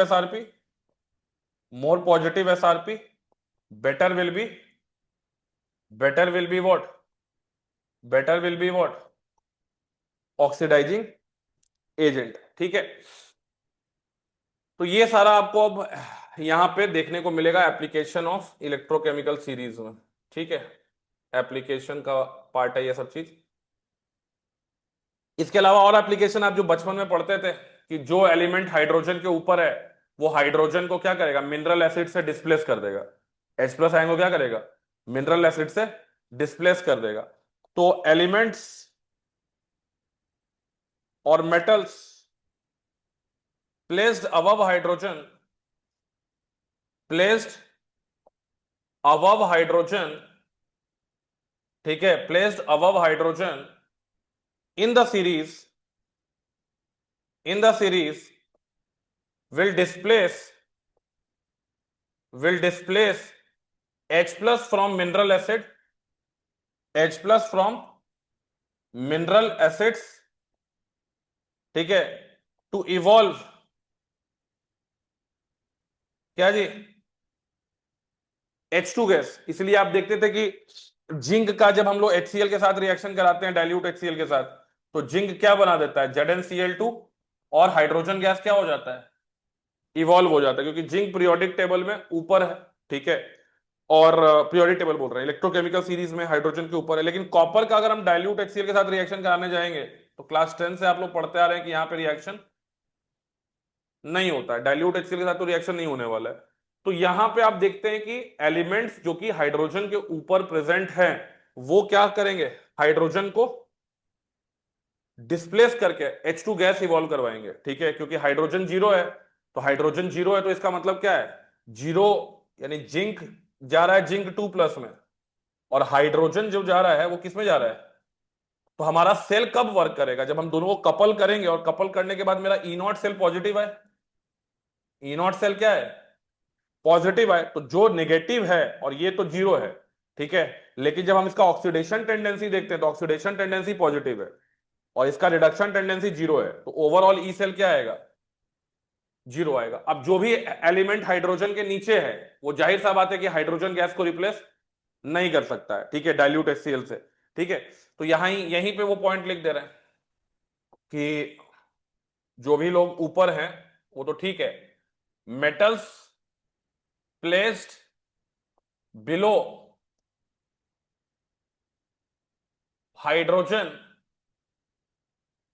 will not going to displace H plus from the solution, ठीक है, of dilute mineral acid, of dilute mineral acid। फिर तुम देखोगे कि जो मेटल ऊपर प्रेजेंट है वो नीचे वाले मेटल को डिस्प्लेस कर सकता है सॉल्यूशन से, है कि नहीं। तो जो मेटल ऊपर प्रेजेंट है, metals above the series can displace metal ions from the solution, from the solution which are present, which are present below the series, which are present below the series। इसलिए आप देखते हैं कि zinc जो है copper 2+ के साथ react करके उसको डिस्प्लेस कर दे रहा है, खुद चला जा रहा है सोल्यूशन में, है कि नहीं। तो ये रिएक्शन स्पॉन्टेनियस है। यहां पे आप सेल बनाएंगे, ई सेल का वैल्यू क्या आएगा, ग्रेटर देन जीरो। लेकिन अगर हम उल्टा चलें कि कॉपर जो है कॉपर का मान लो हम लोग कॉपर का चम्मच जिंक 2+ के सोल्यूशन में डाल दिए, जिंक का चम्मच कॉपर 2+ के सोल्यूशन में डालोगे, जिंक का चम्मच क्या हो जाएगा, पतला हो जाएगा। लेकिन कॉपर का चम्मच जिंक में डालोगे तो कोई दिक्कत नहीं है, यहां पे कोई रिएक्शन नहीं होने वाला है, बिना किसी एक्सटर्नल एजेंसी के प्रेजेंस में ये रिएक्शन नहीं हो सकता है। तो जो मेटल सीरीज में ऊपर प्रेजेंट है, यानी आप ये बोल सकते हैं कि जिनका नेगेटिव एसआरपी है, नेगेटिव एसआरपी वाला, ठीक है, नेगेटिव एसआरपी वाला क्या करेगा, पॉजिटिव एसआरपी वाला को डिस्प्लेस कर देगा, पॉजिटिव एसआरपी वाला को क्या कर देगा जी, डिस्प्लेस कर देगा। ठीक है, इसको ये डिस्प्लेस कर देगा। इसके बाद अगर हम लोग बात करते हैं तो आप देखोगे कि ऑक्साइड्स की स्टेबिलिटी पे भी फर्क पड़ेगा, ऑक्साइड्स स्टेबिलिटी भी अंतर पड़ेगा। आप देखते हैं कि Na2O का ऑक्साइड जो है स्टेबल है, इसको हीट करेंगे तो कोई इफेक्ट होने वाला नहीं है। क्यों? क्योंकि ये हाईली इलेक्ट्रोपॉजिटिव है, ये 1 में ही रहना चाहता है, ये +1 में ही रहना चाहता है। अगर तुम इसको हीट करोगे तो कुछ होने वाला नहीं है। लेकिन तुम अगर देखोगे सिल्वर का ऑक्साइड, सिल्वर का ऑक्साइड को हीट करोगे, ये +1 से चाहता है कि हम Ag में जाएं, क्योंकि इसका रिडक्शन पोटेंशियल पॉजिटिव है। इसका रिडक्शन पोटेंशियल क्या है, इसका एसआरपी पॉजिटिव है, इसका स्टैंडर्ड रिडक्शन पोटेंशियल पॉजिटिव है। तो ये इसका सिल्वर ऑक्साइड क्या है, थर्मली अनस्टेबल है, थर्मली क्या है, अनस्टेबल है। तो जिस ऐसे ही तुम देखोगे कि Hg2O भी क्या है, थर्मली अनस्टेबल है। इस तरह का जो ऑक्साइड है जिसका एसआरपी बहुत ज्यादा पॉजिटिव है, उसका ऑक्साइड क्या है, थर्मली अनस्टेबल है। और जिसका एसआरपी हाईली नेगेटिव है, ठीक है, वो आप देखोगे कि वो थर्मली क्या है, स्टेबल है। तो ऑक्साइड्स के स्टेबिलिटी का भी अगर हम लोग बात करें कि oxide will be more stable, ठीक है, more stable if SRP is negative, if SRP is negative, ठीक है, और unstable if SRP is, if SRP is positive, if SRP is positive. Note करिए।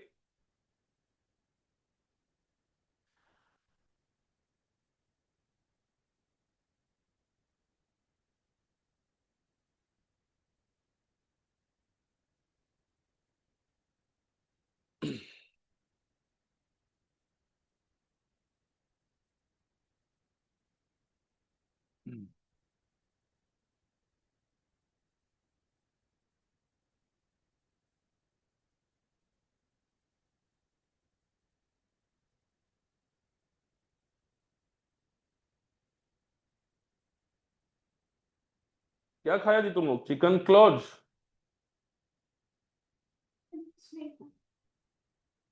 तुम्हारा तो बात पता चला पूरी कुछ नहीं खाए, बस थोड़ा सा बिरयानी 2 थाली सांस लिए थे तो अंदर चला गया था।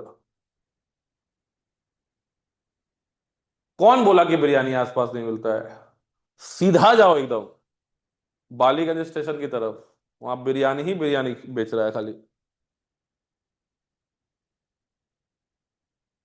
रास्ते में नहीं, होटल में बेच रहा है, अच्छा होटल है, ठीक है, और जो रास्ता में बेचता है वो भी बहुत अच्छा होता है। लेकिन अमीर लोग का चोचला है कि नहीं हम आर्सलन से ही खाएंगे, अमीनिया से ही खाएंगे। वो लोग तो अनहाइजीनिक तो यार, पता नहीं तुम आर्सलन का किचन कितना हाइजीनिक देख ली हो। अमीर आदमी का चोचला है भाई सब, रिच पीपल हैबिट्स।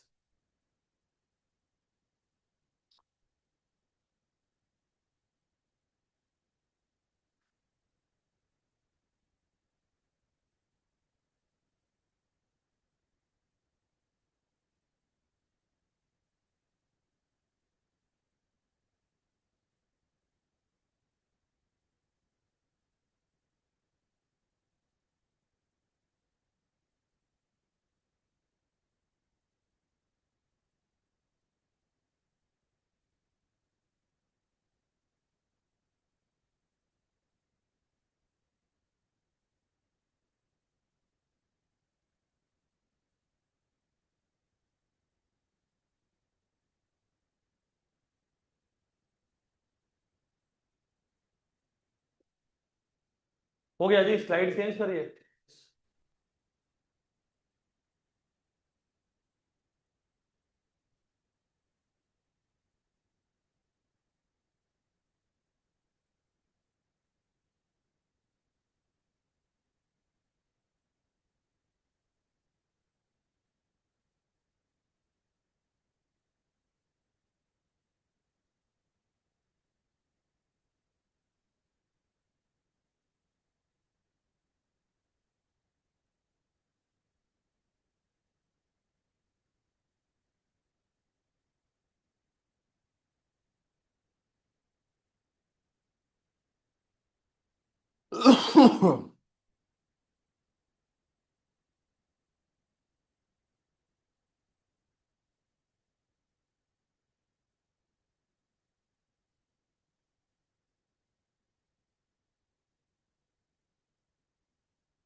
तो हाइड्रोजन के ऊपर वाला क्या है एलिमेंट्स,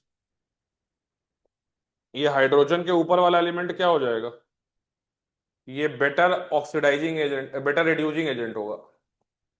और नीचे वाला एलिमेंट्स क्या होगा, तो बेटर हो जाएगा ऑक्सीडाइजिंग एजेंट। फ्लोरीन का F माइनस में जाने का टेंडेंसी हाईली पॉजिटिव है, इसका SRP मोस्ट पॉजिटिव है, ये भी ध्यान में रखना। ये क्या है, मोस्ट पॉजिटिव है, 2.87 वोल्ट के आसपास ये आता है।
ठीक है यार, हो गया, डन है।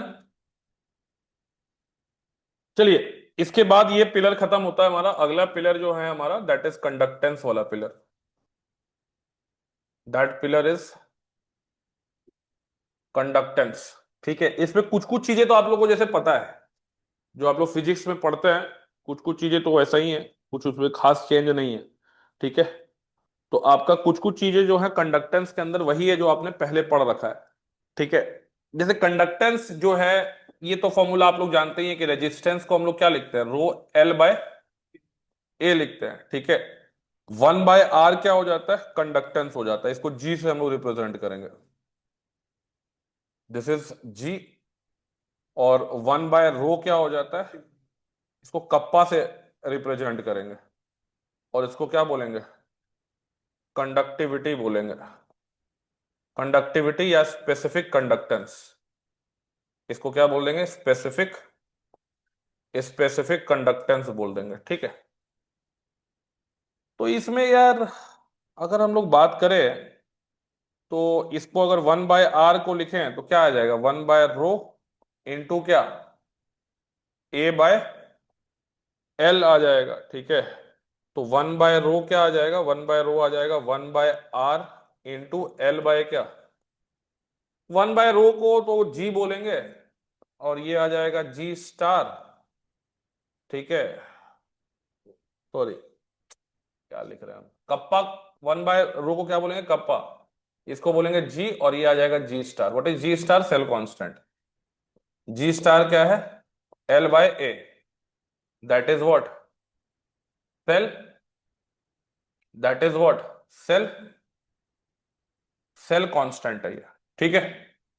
अब तुम लोग को बताने का जरूरत तो है नहीं कि यूनिट ऑफ रेजिस्टेंस क्या है, ओम होता है ये, ठीक है। यूनिट ऑफ रेजिस्टिविटी क्या होगा जी, बताओ जल्दी। नहीं पता सर। ओम पर मीटर की ओम मीटर, सोचो क्या हालत है तुम लोग का, ठीक है। ये ओम मीटर हो जाएगा।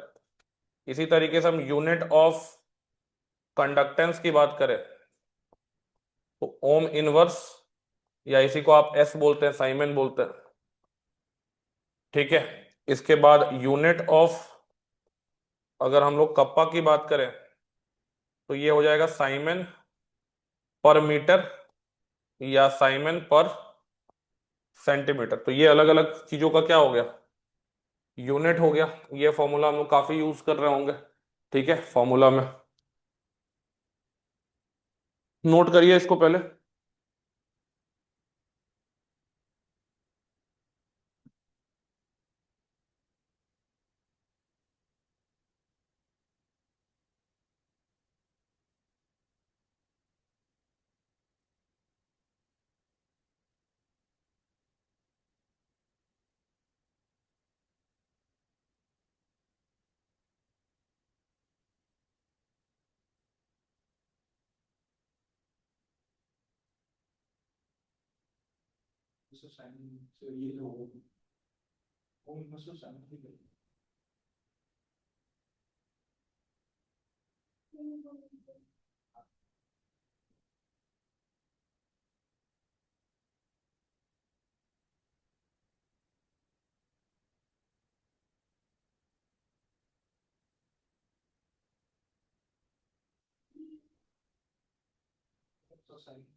आपका कप्पा मेजर करने के समय आपका जो कंस्ट्रेंट है, that constraint is volume, not the amount. अब यहीं पे कप्पा को तो आप डिफाइन कर दिए, लेकिन आगे चल के आएगा फिर क्या, molar conductivity, that is lambda M. तो लैम्डा एम को क्या बोलोगे, it is conductance shown by the electrolytic solution, the electrolytic solution containing 1 mole of electrolyte, containing 1 mole of electrolyte, and which is placed between two electrodes having, ठीक है, having,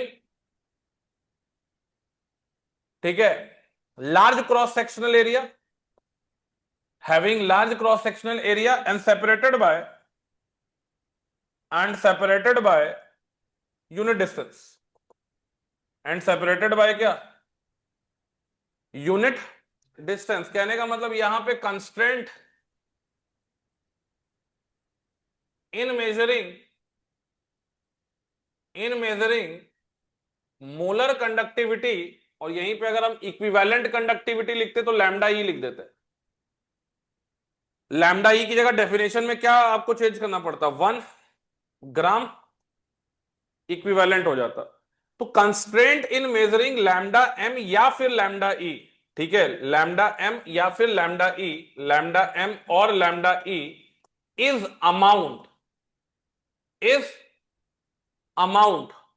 कि 1 मोल होना चाहिए या फिर 1 ग्राम इक्विवेलेंट इलेक्ट्रोलाइट होना चाहिए, ठीक है। यहां पे वॉल्यूम का कोई टेंशन नहीं है, इसलिए मैंने यहां पे ये लिख दिया क्या, लार्ज क्रॉस सेक्शनल एरिया की वॉल्यूम कुछ भी हो सकता है, ठीक है।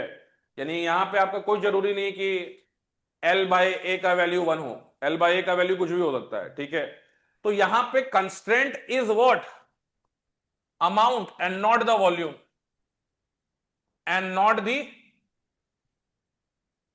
The volume of the electrolyte, and not the volume of the electrolyte. Volume constraint नहीं है सर, यहां पे कंस्ट्रेंट आपका, यहां पे कंस्ट्रेंट आपका क्या है, वॉल्यूम कंस्ट्रेंट। अब इसका क्या फर्क पड़ेगा, इसका फर्क पड़ेगा जब आप इफेक्ट ऑफ डाइल्यूशन देखिएगा इन पे, यानी effect of dilution on kappa lambda M and lambda E, यानी कि सॉल्यूशन का अगर वॉल्यूम बढ़ा रहे हैं तो क्या फर्क पड़ेगा। मान लो क्वेश्चन आपके एग्जाम में आया, ऑन इंक्रीजिंग वॉल्यूम और ऑन डाइल्यूशन कप्पा इंक्रीजेस या डिक्रीजेस। दो ऑप्शन है आपके पास, लैम्डा एम इंक्रीजेस या डिक्रीजेस, दो ऑप्शन है आपके पास, लैम्डा ई डिक्रीजेस या इंक्रीजेस। क्या बोलिएगा आपका। मान लीजिए यही क्वेश्चन एग्जाम में आ गया कि डाइल्यूशन बढ़ा रहे हैं, पानी मिला दिया हम इलेक्ट्रोलाइट में, कप्पा का वैल्यू में क्या चेंज आएगा जी, बोलो।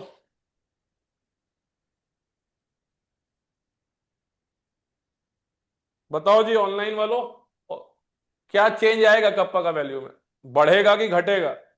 बहुत अच्छा क्वेश्चन है ये। ऑन इंक्रीजिंग वॉल्यूम या ऑन डाइल्यूशन। इतना देर से जो हम कंस्ट्रेंट समझा रहे थे वो इसी के लिए समझा रहे थे कि डाइल्यूशन का इफेक्ट आपको समझ में आया। अब बताइए क्या इफेक्ट पड़ेगा डाइल्यूशन का। बस छाप रहे थे अंधाधुंध, कप्पा डिक्रीज कर जाएगा। क्यों डिक्रीज करेगा जी डिक्रीज। कप्पा, बताओ, what is the reason decrease होने।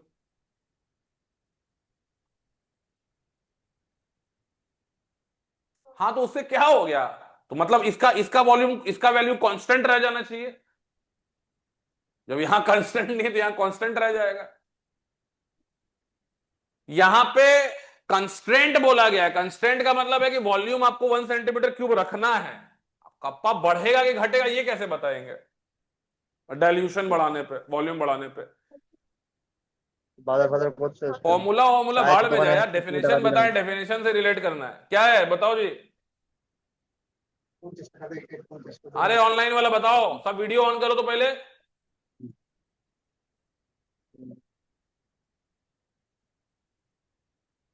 क्या होगा बताओ।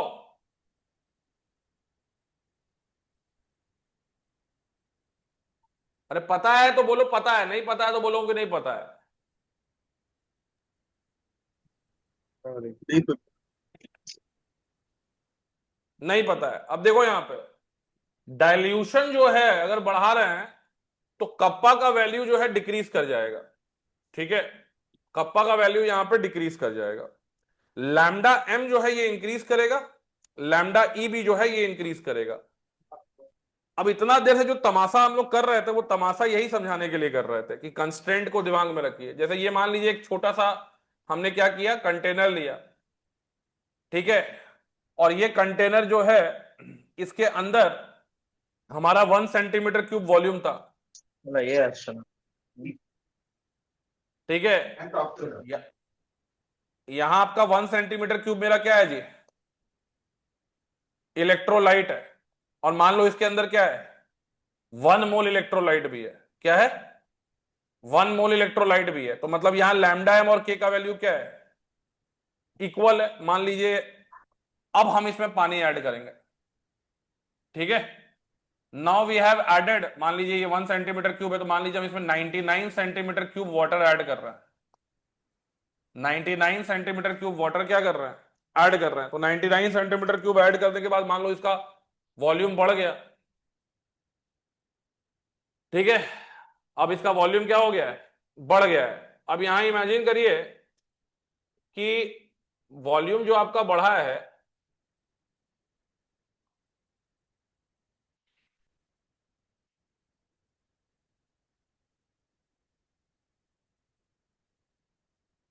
हाँ भाई, अब इमेजिन करिए कि हमारा टोटल वॉल्यूम इस क्यूब का कितना हो चुका है, 100 सेंटीमीटर क्यूब। लेकिन जब हम यहां पे आएंगे, यहां तो हमको पता है कि लैम्डा एम और के का वैल्यू क्या है। अब हमको यहां देखना है कि लैम्डा एम का वैल्यू में क्या फर्क पड़ा, के का वैल्यू में क्या फर्क पड़ा। 100 सेंटीमीटर क्यूब वॉल्यूम हो गया है, लेकिन हमको घंटा नहीं फर्क पड़ता है कि 100 सेंटीमीटर क्यूब वॉल्यूम है कि नहीं है। हमको बस देखना है कितना वॉल्यूम। जब हम कप्पा मेजर कर रहे हैं तो खाली हमको ये वाला वॉल्यूम देखना है, and this volume is 1 centimetre cube volume, है कि नहीं? क्योंकि कंस्ट्रेंट क्या है मेरा, वॉल्यूम। कंस्ट्रेंट क्या है मेरा कि वॉल्यूम कितना होना चाहिए, 1 सेंटीमीटर क्यूब होना चाहिए। भाड़ में जाए अमाउंट कितना भी हो, हमको खाली वॉल्यूम से मतलब है। तो पहले 1 सेंटीमीटर क्यूब में अगर आप देखेंगे तो पहले 1 सेंटीमीटर क्यूब में इलेक्ट्रॉन बोले आयन का डेंसिटी ज्यादा था ना जी। लेकिन अब वॉल्यूम बढ़ा दिए तो आयन का डेंसिटी इसमें क्या हो गया, आयन डेंसिटी कम हो गया, आयन डेंसिटी कम हो गया। यहां पे आयन डेंसिटी ज्यादा था, आयन डेंसिटी ज्यादा था, इसलिए मैंने क्या बोला कि जैसे ही आप डाइल्यूशन करिएगा तो अगर मान लीजिए यहां पे इसका वैल्यू जो था, कप्पा का वैल्यू, मान लीजिए कप्पा का वैल्यू यहां K1 था और लैम्डा एम का वैल्यू यहां पे लैम्डा M1 था, तो अब ये वैल्यू कप्पा का यहां पे K2 हो गया। तो जाहिर सा बात है कि K2 is now less than what, K2 का वैल्यू K1 से क्या हो गया, कम। लेकिन अगर हम लैम्डा एम की बात करते हैं तो क्या लैम्डा एम यानी मोलर कंडक्टिविटी में मेरा कंस्टेंट वॉल्यूम है? क्या मेरा कंस्टेंट वॉल्यूम है? नहीं। हमारा कंस्टेंट है कि जो भी वॉल्यूम हो, हमको घंटा फर्क नहीं पड़ता है, वॉल्यूम कुछ भी ले लो, मेरा इलेक्ट्रोलाइट कितना होना चाहिए, मेरा इलेक्ट्रोलाइट कितना होना चाहिए। और आप अभी ताजा ताजा आयनिक पढ़े थे कि कोई भी इलेक्ट्रोलाइट में अगर आप डाइल्यूशन करिएगा तो डाइल्यूशन करने से क्या होता है, कंसंट्रेशन कम होता है, या बोलिए डिसोसिएशन, डिग्री ऑफ डिसोसिएशन बढ़ता है। आयंस और ज्यादा क्या करता है, टूटता है। इलेक्ट्रोलाइट और ज्यादा टूटता है, तो टूटेगा तो और आयन बढ़ेगा, यानी पहले नंबर ऑफ आयंस, पहले नंबर ऑफ आयंस पूरा ओवरऑल में, पहले पूरा ओवरऑल में नंबर ऑफ आयंस अगर एक्स है, तो अब जो नंबर ऑफ आयंस यहां पे पूरा ओवरऑल वॉल्यूम में, हम सिर्फ इसमें बात नहीं कर रहे हैं, ओवरऑल वॉल्यूम की बात कर रहे हैं, तो अब जो नंबर ऑफ आयंस होगा वो क्या होगा, एक्स से बड़ा हो जाएगा, एक्स से क्या हो जाएगा। और कोई भी इलेक्ट्रोलाइट 100% नहीं डिसोसिएट करता, 90 95, तो थोड़ा पानी मिलाएंगे तो उसका और डिसोसिएशन क्या होगा, बढ़ेगा ही बढ़ेगा।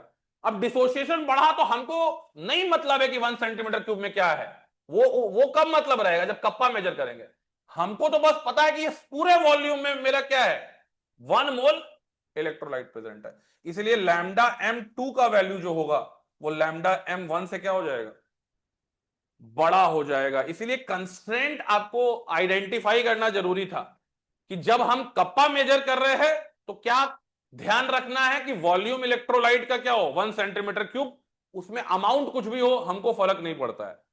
जब हम लोग लैम्डा एम मेजर कर रहे हैं तो हमारा वॉल्यूम कुछ भी हो कोई फर्क नहीं पड़ता है, हमारा कंसेंट मतलब उसमें मोल ऑफ इलेक्ट्रोलाइट कितना होना चाहिए, 1 मोल होना चाहिए। इसलिए बोला गया कि जब आप डाइल्यूशन करते हैं तो कप्पा की वैल्यू क्या हो जाती है, डिक्रीज कर जाती है, और लैम्डा एम यानी मोलर कंडक्टिविटी और इक्विवेलेंट कंडक्टिविटी क्या हो जाता है, इंक्रीज कर जाता है। It is a very important, ये क्वेश्चन भी एग्जाम में आ जाता है, किसी को हवा ही नहीं मारता कहां से पूछ दिया, ठीक है। तो ये चीज थोड़ा ध्यान में रखिएगा। नेक्स्ट, इसी पे तुम लोग देखे होगे कि इक्वेशन है, इक्वेशन का नाम है Debye Huckel, Debye Huckel Onsager equation, Debye Huckel Onsager equation. इस इक्वेशन में क्या बोला गया, lambda M not is equal to lambda M C, उल्टा लिख रहा है, lambda M C lambda M not minus B√C, ऐसा ही कुछ इक्वेशन है। अब जो यहां पे सबका मतलब पहले समझ लो, लैम्डा एम सी क्या है? मोलर कंडक्टिविटी है, molar conductivity eight normal concentration. और लैम्डा एम जीरो लिख दिए, तो लैम्डा एम जीरो का मतलब molar conductivity eight zero concentration. अब कंसंट्रेशन जीरो कब होगा? Infinite dilution. कंसंट्रेशन जीरो कब होगा? इनफाइनाइट डाइल्यूशन पे। तो जीरो का मतलब क्या है कि मोलर कंडक्टिविटी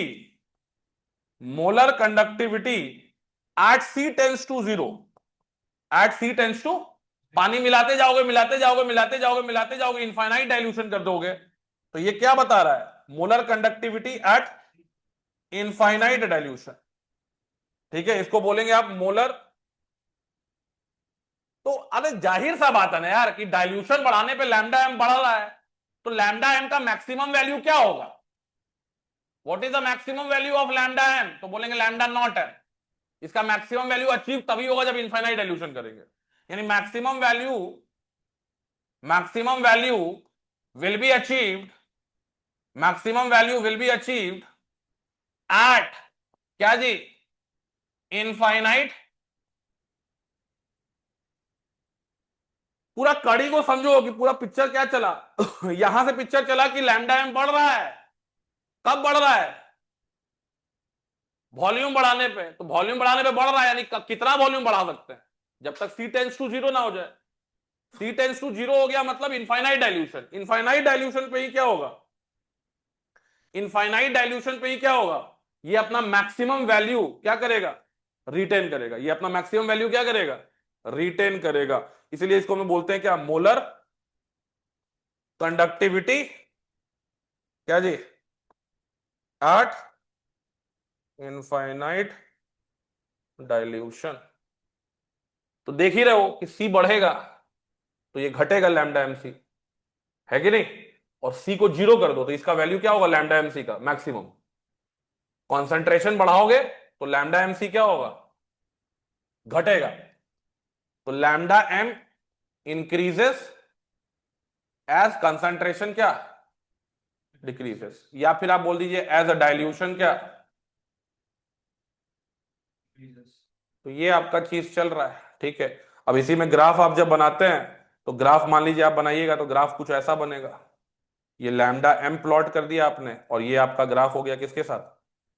रूट सी के साथ। अब इसको प्लॉट करिएगा, एक्स्ट्रापोलेट करिएगा। जैसे मान लीजिए केसीएल का ग्राफ हमने बनाया है तो इसको एक्स्ट्रापोलेट यहां तक कर दीजिए, क्योंकि infinite dilution C tends to zero तक तो पहुंचना हमारे लिए प्रैक्टिकली पॉसिबल नहीं है। तो हम एक्स्ट्रापोलेट करते हैं यहां पे ग्राफ को। यहां पे ग्राफ को क्या किया जाता है? एक्स्ट्रापोलेट किया जाता है पहुंचा, क्योंकि हमको इससे पहले क्या दिख रहा है? स्ट्रेट लाइन, ये दिख रहा है, स्ट्रेट लाइन वैल्यू दिख रहा है। तो स्ट्रेट लाइन यहां तक है तो आगे भी क्या रहेगा? स्ट्रेट लाइन ही रहेगा। तो हमने ग्राफ को क्या कर दिया? एक्स्ट्रापोलेट कर दिया। इस पॉइंट पे सी टेंस टू जीरो पे जो वैल्यू निकला वो क्या है? लैम्डा नॉट एम है। तो यानी कि Debye Huckel Onsager equation जब देखा गया कि भैया स्ट्रॉन्ग इलेक्ट्रोलाइट के लिए तो बिल्कुल सही है, कोई दिक्कत नहीं है, लेकिन Debye हकल on Sager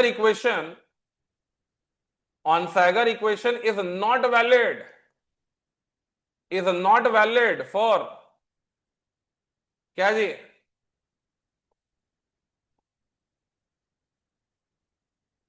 weak electrolyte. क्यों भैया? क्योंकि स्ट्रेट लाइन नहीं है।